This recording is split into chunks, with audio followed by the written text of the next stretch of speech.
Hello, my name is Manuel Gonzalez, and I'm here today to give you a presentation on poetry. But first, let me start by telling you a little bit about myself. I'm from Albuquerque, New Mexico, and I'm Albuquerque's Poet Laureate Emeritus. And that's a big way to say that a few years ago, I was named as the representative when it comes to poetry in Albuquerque. When I go out into the country, I represent Albuquerque and where I come from. When I'm here in Albuquerque, I represent poetry in this art form. And so that's what being poet laureate kind of means. I become like an ambassador when it comes to this art form in that way. But let me tell you, go back a little bit further. When I was little, I used to carry a notebook with me everywhere I went. And in that notebook, I would write rhymes or whatever popped into my head. I'd write poems and things that I would just want to put on paper to keep.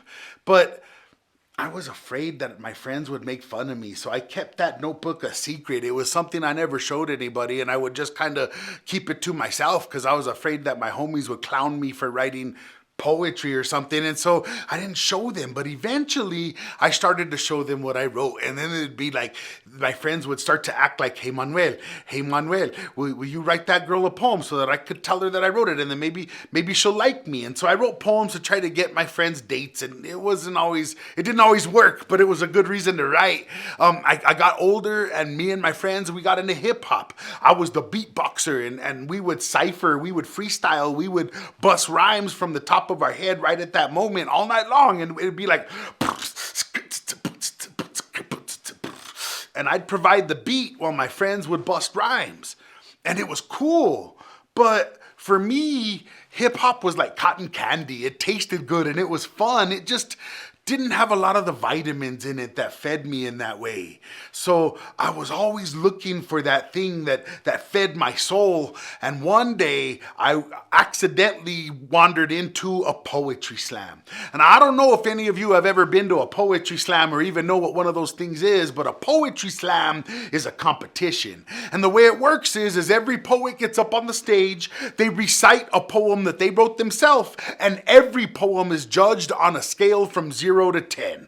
0 is a poem that should never have been written, should have been left home. It leaves a bad smell on the stage when they're done. A 10 is a poem that changes your life.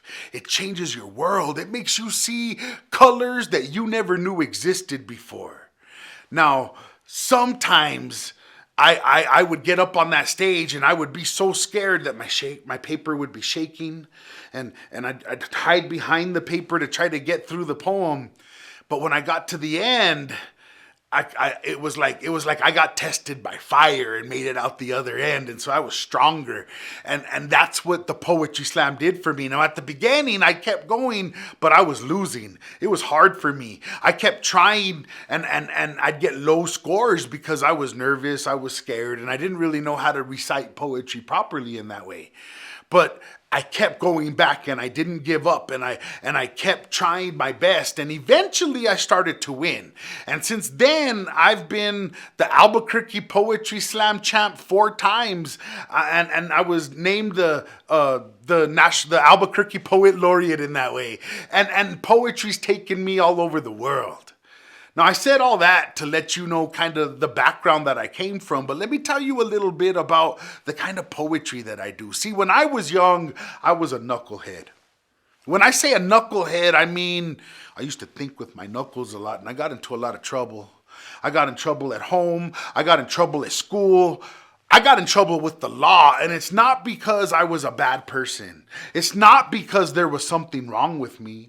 It's not because I needed to be punished and had to be taught a lesson. What it was is there was stuff in my life, stuff in my house, stuff that was going on to me and around me, and that stuff was painful, and I didn't want to talk about it. And I didn't want my friends to know that kind of stuff was going on, so I didn't talk about that stuff. And sometimes when you take the things in your life and you swallow them down and hide from them and push them into the pit of your stomach, the pit of your stomach can get hotter and heavier and harder to carry, and eventually it'll explode. It'll make you go do bad things. You find yourself out there doing males, not because you're a bad person, but because you didn't deal with all of that stuff that all of us have in our hearts in that way. And for me, I found sitting down and writing about how I feel and what made me feel that way is how I started to heal and cleanse my heart of those feelings in that way. And so I stopped getting into trouble and I started to find an art form that I fell in love with, and it's taken me all over. But the first step to getting there is you have to be real. You have to be sincere. You have to tell the truth in the best way you know how about how you feel and the feelings that you have in your heart. And we're going to get to that today because today's writing exercise is about emotions. And so we'll get to that in a minute. But first, I want to show you that the kind of poetry that I do is about emotion. It's about feelings. It's about trying to figure out why you feel the way you feel and what makes you feel that way. Now, I want to start by sharing a poem with you. And the poem that I'm choosing to share with you today is a poem about life. See, I told you about those hard and painful feelings that sometimes we hold in our heart in that way. Well, once you start to deal with that stuff, once you start to work with it and write about it or paint about it or dance about it or whatever you do to make it so that it doesn't stay inside of you, once you start to deal with that stuff, it makes room in your heart to see the wonder, beauty, and magic that is the world all around us and all the time. So this poem I'm going to share with you is titled Mi Vida Loca, and that's Spanish. And what it means in English is My Crazy Life. And what the poem is about is it's just a celebration of life and the beauty and everything that's going on. And it compares life to a dance. But you'll hear more as I read this poem. This poem I'm going to share now is Mi Vida Loca. Mi vida loca, my crazy life, full of magic and mystery. This life we lead, this road we walk, our shoes are tattered and torn, but still we dance. We dance to celebrate life, la vida. We dance our prayers into the soil, Mother Earth, Madre Tierra, as tears trickle down our cheeks. With passion and palmas con gusto, our grito can be heard, crying out our pain until it turns to laughter. After that, we laugh at our own mortality. Muerte and marigolds litter the streets of the South Valley as we build altars that honor our ancestors that are with us here in spirit.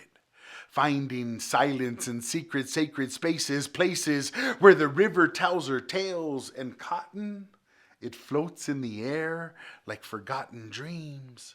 Reminding us of our magic, here in the moment, forever now. The river sings and her melody is mesmerizing, making music that was composed at the beginning of time, at the magic hour, where the light is blue, where we are one, unmoving.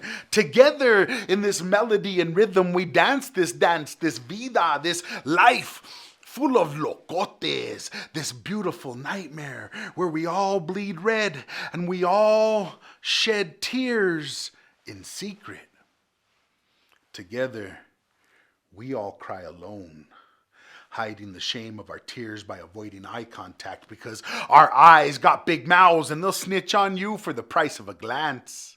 Don't give them a chance.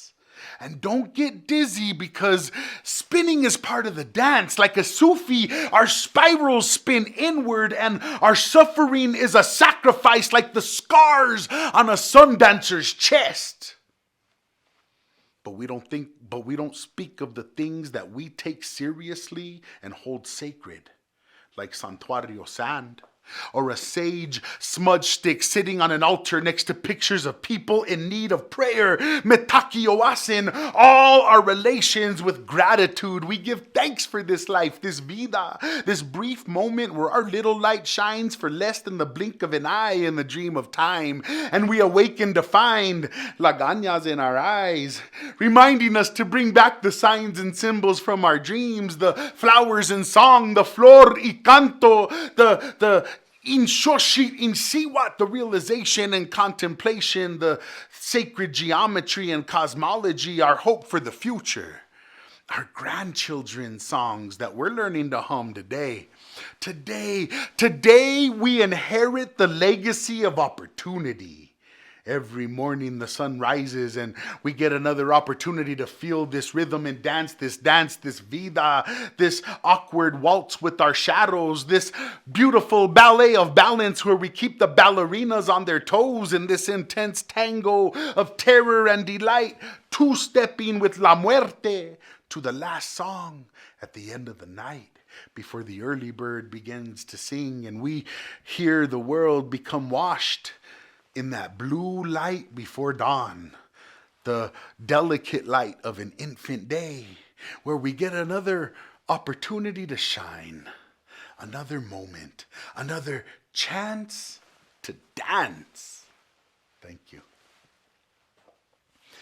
Okay, now that's the kind of poetry that I come from. See, poetry is about, just like some artists use clay to make a sculpture, some artists use paint to paint a portrait, poets use words, and that's the medium. That's how we express ourselves in that way. That's how we get out what's inside of us like that.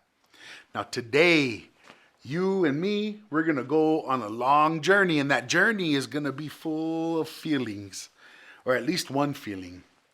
And so today we're going to do a special kind of poem. It's in a form. And what a form means is, think of it like a recipe. And if you follow the recipe, you might have a good tasting cake at the end of it or whatever you're making. But today we're using that recipe to make poetry. And the kind of poem we're going to write is called a pantoum. And a pantoum is a poem that uses repetition to reinforce the mood of the poem. Now, those are some words we're going to have to talk about. First, repetition. Repetition means to repeat stuff over and over again. Repetition means to repeat stuff over and over again. Repetition means to say it again till you get it. Now, that's how this poem is going to use repetition. Now, the mood of the poem is how it feels. So if you're writing an angry poem, this poem gets angrier. If you're writing a happy poem, the poem gets happier because we're using repetition to reinforce that mood. Now, in this poem, we're going to be talking about and writing about emotion. And you're going to compare your emotion to colors. You're going to compare your emotion to sounds. You're going to compare your emotion to time. And we're going to write about how this feeling feels. And I'm going to take you through every sentence so that I can help you write each one step by step. So don't even worry. And this is going to be easy. And it's going to be fun. And at the end, it should make you feel something. You should get all full of the feels when you do this poem, because this is one of those kind of poems. So in just a minute, I'm going to need you to gather something to write with, something to write on, and meet me over there at the table, because we're about to start talking about and writing about emotions. All right, you guys. Now, I'm going to tell you like this. I do this writing workshop that we're doing right now. I do it in middle schools, in high schools, in colleges, and I do it in detention centers and prisons.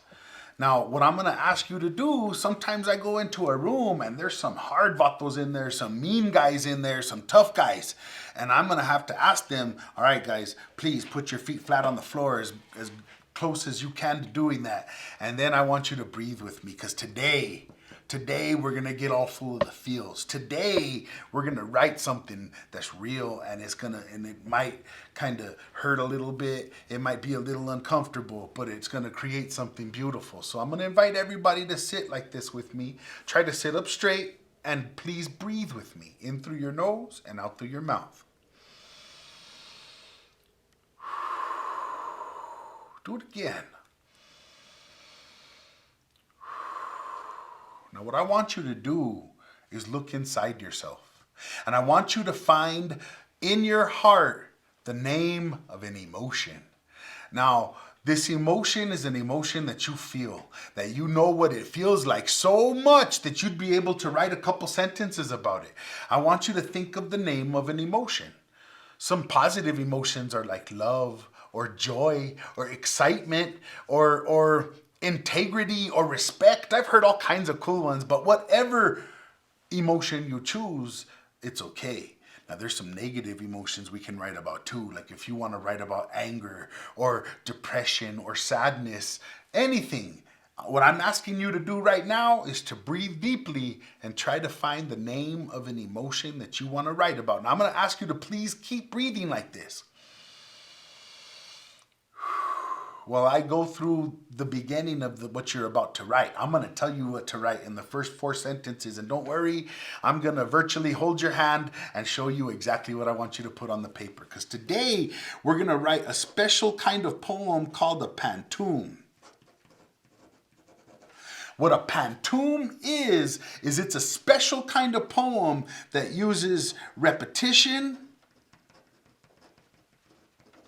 to reinforce the mood. Now, repetition means to repeat stuff. Repetition means to repeat stuff. You know what that means. It means to bring it back again so we can see it another time. The mood is how the poem feels. If it's angry, it's going to get angrier. If it's heartbroken, it's going to get more heartbroken. If it's excited, it's going to get more excited. I'm not telling you what emotion you're going to write about. You got to pick that. But pantoums use repetition in order to reinforce the mood. Now, what I want you to do now is get you a blank piece of paper, and at the top of that paper, I want you to write the name of an emotion. Now, this is the one and only time you're going to write that word. I think I'm going to write the word anger. Now, whatever emotion you pick, I want you to write that at the top of your page. And then I want you to write the numbers 1, 2, 3, and 4 going down the side of your page because we're about to write 4 sentences. Now, I'm going to go back to this other page of terms because these first 4 sentences will be your first stanza. And what a stanza is it's a section of poetry or a paragraph of poetry. Your first stanza will be 4 sentences long. And what a 4-line stanza is called a quatrain. A quatrain is a 4-line stanza, and you're about to write a quatrain right now. Now, what I'm going to invite you to do, if you haven't done it already, is to write numbers 1, 2, 3, and 4 going down the side of your page. And then I want you to look within yourself and start trying to find and figure and understand what you're about to write about. You need to find the name of that emotion. And once you think of the name of that emotion, you're going to write it at the top of your page. I chose anger, so I wrote anger at the top of my page. I want you to pick one and write your emotion there.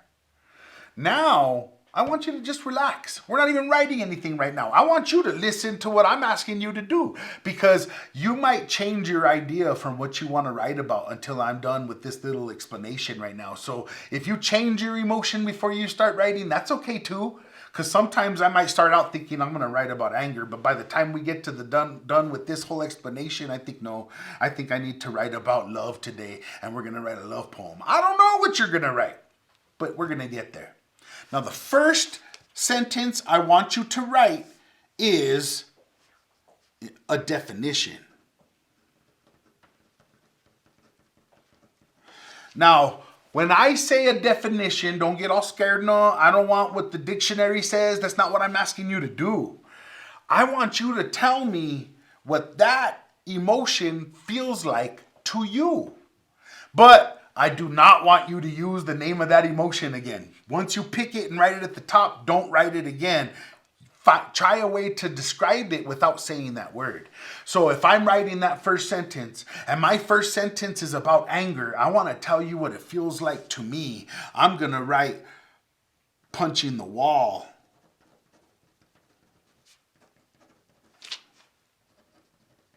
Until my knuckles hurt.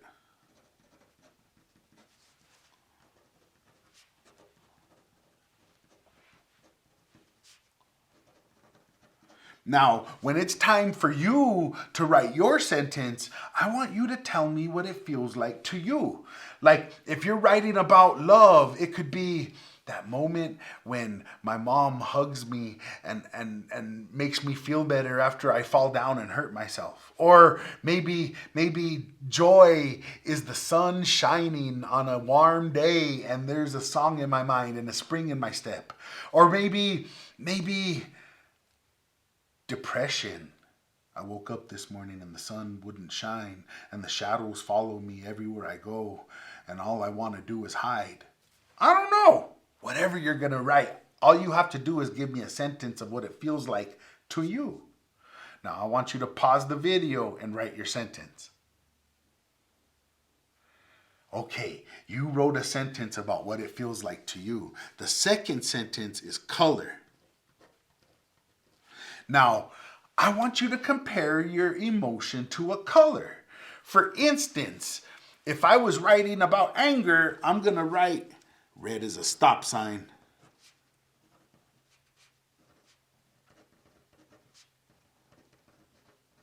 And stops me in my tracks, I'm going to put 2.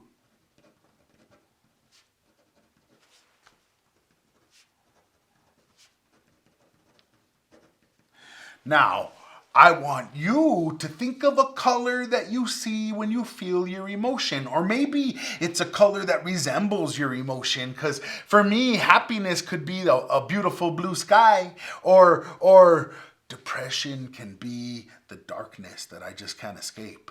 Or happiness is the color of my grandmother's smile. See, poetry is fun like that. You can mix things and switch it around, and you can even talk about the colors of feelings or whatever. That's what we're doing right now. So I want you to pick a color and then tell me something that is that color that makes you feel that way. Or however you want, because you're the poet. You get to decide. All I'm really asking you to do is to tell me a color that feels like the emotion you picked. Now, if you haven't already written the sentence, now you can pause the video and write your sentence. All right, now this next one is fun. This next one is time. Now see, some people get a little nervous when we start writing about time because I don't know, time is emotion, I don't know. What I'm trying to get you to do is to think about how when you feel the feeling that you picked, how it affects time. Sometimes, you ever seen a little kid that goes to the state fair or to I don't know, Disneyland or something? The kid that can't sit still for 2 minutes can stand in line for 2 hours for a 2-minute ride. Time gets affected. They say the cliche saying that we say is time flies when you're having fun. I want to know what happens to time when you're feeling the emotion that you picked. Maybe sometimes when we're angry, time passes. And every moment passes painfully. I'm going to write that down. Every moment passes painfully.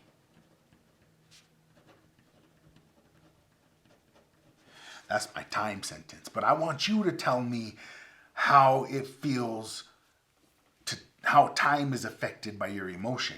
Now, if this is hard for you, if like that's kind of a little abstract for you, and I don't know if I can write a sentence about how my emotion is affected by time, you can give me a sentence that begins with the phrase, it happens when. Tell me it happens when, and tell me when you feel like that, and that can connect your emotion to time. But if you can figure out to tell me how time is affected by your emotion, then you're a time traveler, and that's pretty cool, and I think that's cool. All right, you can pause your video now and write a sentence about time. Okay, now this is the last sentence of our first stanza. The sentence is sentence number 4, and it's sound.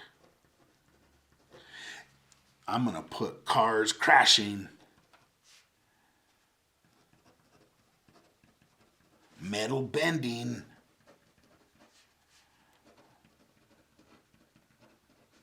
now, I want you to think of sounds that sound like the emotion that you picked. I think love sounds like birds singing in the spring. Or depression sounds like sobs muffled trying to be silent in the dark, all alone. I don't know. Maybe Maybe joy is the sound of your favorite song on the radio. I don't know. Love can sound like a love song on the radio. Every time you turn it on, no matter what channel you put it on, it's a love song. Sometimes that happens when you're in love. I don't know. I want you to think of a sound that resembles your emotion or a sound you hear when you feel that emotion. I want you to pause your video and write a sentence that includes sounds. All right, you guys, we just got through our first stanza. That was 4 sentences. Now, what we're about to write is, remember I told you about the pantoum? Now, this is where things get tricky. This is where things get a little strange, and I need you to pay attention to the numbers that I'm about to write on the paper, because those numbers are going to tell you what to write in the sentence. Now, you wrote just now 1, 2, 3, and 4. I want you to write 2, 5, 4, and 6. I know that's weird. The first one is 1, 2, 3, and 4. Why doesn't the second one 5, 6, 7, 8? It don't work like that. This one is a different kind of poem. Remember I told you about the repetition? This number 2 is the same number 2 you already wrote. All you gotta do is copy it down. You gotta write it down again. Now it's like cheating off of your own homework. Like you don't gotta use no more brain juice to get that sentence out. I wrote red as a stop sign stops me in my tracks. Now, for those of you that are like, I don't feel like just writing it again, you are more than welcome to keep the color, but tell me something else that is that color. I'm gonna put red like fire. Burning in my heart. Oops, that's a D, not a B. See, I still write letters backwards sometimes. Burning in my heart. Now, number 5. Now, I'm going to write a star next to number 5. Now, the reason I wrote a star over there next to number 5 is because number 5 is a new sentence. You can write whatever you want. There's no rules except it has to be about the emotion you chose, and you're not allowed to say that emotion's name. So I wrote anger. I'm going to put my heart. No, I just wrote about heart in sentence 2. I'm not gonna do another heart sentence. Let's do pain and tears are my life. Ooh, that's when you get real mad. When you get real mad, when you get angry, just write me a sentence. Okay, now, remember I told you about the repetition. The number 4 is the same number 4 you already wrote. You can copy it all down. You can write it word for word. You can just all you got to do is put that sound there. Or if you want to, and you don't have to, and it's okay if you don't, you can give me the same emotion but a different sound. So I'm going to put anger to me sounds like shattering glass. But if you want to just write down the sentence you already wrote word for word, that's okay too. But I like to change it up a little bit sometimes. Okay, now number 6. It's a new sentence. You got to give me another sentence about that emotion you chose. Like if you're writing about love, you can tell me something else that makes you feel like that. Like the times late at night when you're sick and your mom sings to you till you fall asleep. Or if you're writing about depression, you can write about how my face never dries because the tears rolling down my cheeks won't stop. I don't know. But you can write another sentence about your feeling. It just has to be about their feeling. Now, I'm talking about mad feelings, angry feelings. I told you I put a star next to every new sentence. Angry feelings. Let's say I want to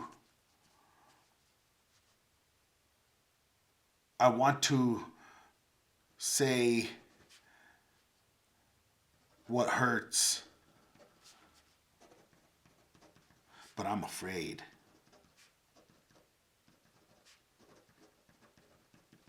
Okay, that's my number 6 sentence. Now, I want you to pause your video and I want you to write 2, 5, 4, 6. Number 2 is a number 2 you already wrote. Number 5 has a star next to it because it's a new sentence. Number 4 is the number 4 you already wrote. Number 6 has a star next to it because it's a new sentence. Pause your video and write your second stanza. All right, you guys, you have 2 stanzas down. The next one, pay attention to the numbers, is 5, 7, 6, 8. Now, number 5 is the number 5 I already wrote. I'm just going to write it again. Pain and tears are my life.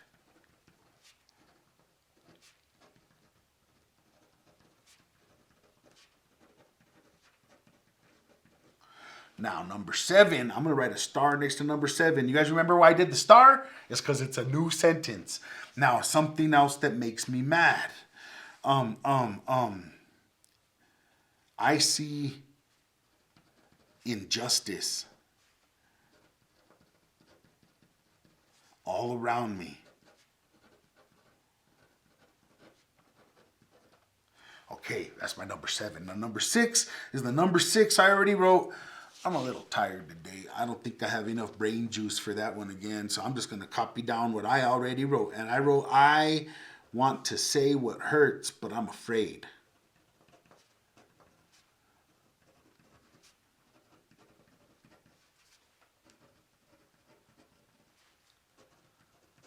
I'm going to put a comma there because sometimes commas need to be there. Okay, but I'm afraid.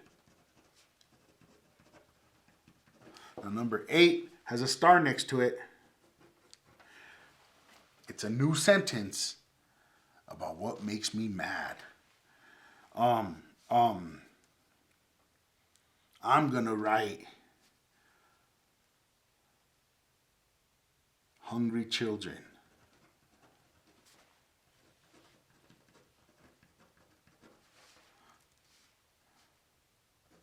Inequality.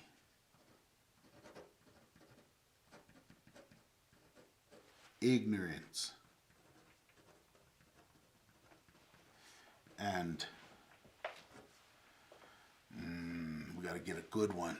We got hungry children, inequality, ignorance, and I'm gonna say fear.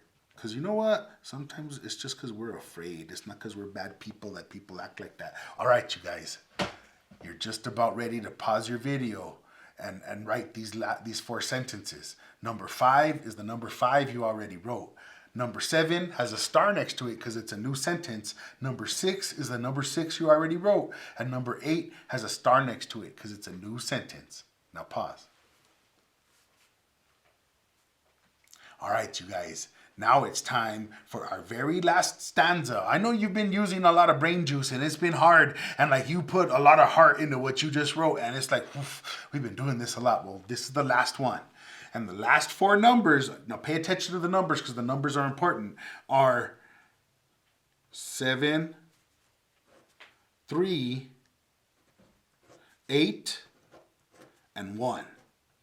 Now, I want you to look at this last stanza. I didn't write any more stars next to that last stanza. And you know why? Because there's no new sentences. Number 7 is the number 7 you already wrote. Number 3 is the number 3 you already wrote. Number 8 is the number 8 you already wrote. And number 1 is the number 1 you already wrote. Now, my number 7 is, I see justice all around me. I see justice all around me. Number 3 goes all the way back up here, and I wrote, every moment passes painfully. Every moment passes painfully.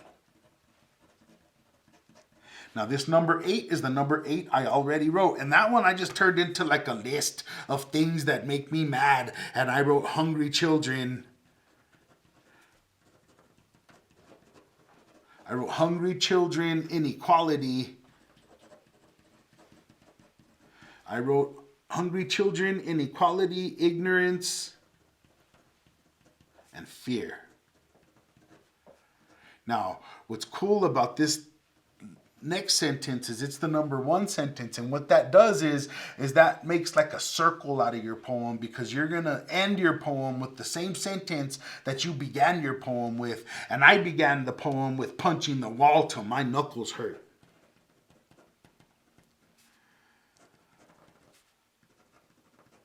Until my knuckles hurt. Now, I want you to pause your video and write your last stanza. It's number 7, 3, 8, 1. Number 7 is the number 7 you wrote there. Number 3 is the number 3 you wrote there. Number 8 is the number 8. Number 1 is the number first sentence of your poem. Now pause your video and write your 4 sentences. All right, you guys. Now this is the part. This is my favorite part, because no poem is done until you shared it with somebody. So I'm going to invite you to find at least 3 separate people. I mean, they don't have to be separate. You can read them to 3 people all at once, but at least 3 people that will let you read them your poem. Now, the way I want you to read this poem when you read it out loud is you don't need to worry about the numbers. All you have to do is say the words that are on your page. Now, I'm going to share mine with you. Now, when you say your poem, I want you to say it like you mean it. That's all you got to do. You got to say it like the words are important to you, like you wrote those words because that's what you think. And so it's important that you don't mumble and that you say your words loud and clearly and you enunciate what you say. Now, check this out. My poem is about anger. It's punching the wall until my knuckles hurt. Red as a stop sign stops me in my tracks. Every moment passes painfully. Cars crashing, metal bending. Red like fire burning in my heart. Pain and tears are my life. Shattering glass. I want to say what hurts, but I'm afraid. Pain and tears are my life. I see injustice all around me. I want to say what hurts, but I'm afraid. Hungry children, inequality, ignorance, fear. I see injustice all around me. Every moment passes painfully. Hungry children, inequality, ignorance, fear. Punching the wall until my knuckles hurt. And that's my poem about anger. I want you to make sure you can feel the feeling that you wrote about when you say the poem that you wrote. That's what makes it real. That's what brings your authenticity to it, is by feeling it while you say it. Thank you. I'm glad you guys came and put your hearts on this page, and I hope some of you were brave enough to allow yourself to be vulnerable and let yourself tell the truth in what you wrote. Now, we just wrote an emotional poem. And in that poem, we followed these steps and followed the numbers and wrote our 4 stanzas. I need you to put your feet flat on the floor and breathe with me again. Because sometimes when we get all full of the feels, we need to ground ourselves, or at least just breathe to get some oxygen in our lungs to get us back to the normal everyday of our lives like that. So breathe with me. In through your nose and out through your mouth. And if you got mocos, you got to go blow your nose right now. Hurry up. I'll wait. Not really, but hurry up. Okay, now breathe in through your nose and out through your mouth. Do it again. I hope you wrote something that was real. I hope you wrote something authentic and sincere. I hope you wrote something that you're proud of. And it's okay if what you wrote hurt a little bit. And it's okay if what you wrote makes you a little bit more proud of yourself. Thank you for coming. Thank you for writing with me. Thank you for being here. And thank you for creating. My name is Manuel Gonzalez, and this was my Pantoum exercise.